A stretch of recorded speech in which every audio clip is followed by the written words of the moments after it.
नमस्कार, वंदे मातरम। बहुत बहुत स्वागत करता हूं मैं Yogesh B Mishra AD news sir के साथ चैनल में। तो आइए शुरू करते हैं आज की कुछ प्रमुख खबरों।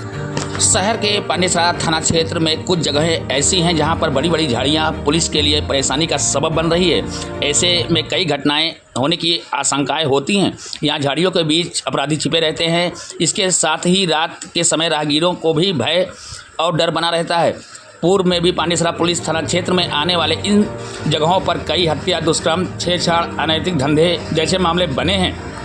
जैसे देखते हुए पुलिस ने अब इन जगहों की साफ सफाई कर नज़र रखने का फैसला किया है। इस संबंध में पांडेसरा पुलिस स्टेशन के इंस्पेक्टर HM गढ़वी द्वारा बताया गया कि इन सभी को यहाँ से हटाया जाएगा। तो ये रही अब तक की खबर। फिर मिलते हैं किसी बड़ी खबर के साथ। तब तक के लिए नमस्कार। देखते रहें एडी न्यूज़ सच के साथ। श्री डामोर साहेब तथा DCP 4 गुज्जर साहेब અને અમારા ACP શ્રી ઝવેર દેસાઈ સાહેબની સૂચના અને માર્ગદર્શન મુજબ પાંડેસરા વિસ્તારમાં કોઈ અનિચ્છનીય બનાવ ન બને તે બાબતની તકેદારી ભાગરૂપે આજ અમે અમારી ટીમ પાંડેસરા પોલીસની ટીમ સાથે વડોદ ગામમાં અગાઉ નાના નાના બાળકના રેપ વિથ મર્ડર જે થયેલા છે ઝાડી ઝાખડાઓમાં અને જે એકદમ ઘેઘૂર જંગલ જેવું વાતાવરણ સિટીમાં થયેલ છે તેના ભાગરૂપે અમે આજ પાંડેસરાની પોલીસ ટીમ દ્વારા એક સર્વે કરવામાં આવી રહ્યું છે કે ક્યાં ક્યાં જે ઝાડી ઝાખડા છે કે જ્યાં આવા બનાવ બનવાની શક્યતાઓ છે કે જે અગાઉ બનાવ બનેલા છે તો એના ભાગરૂપે આવા બનાવ પાંડેસરા પોલીસ વિસ્તારમાં ન બને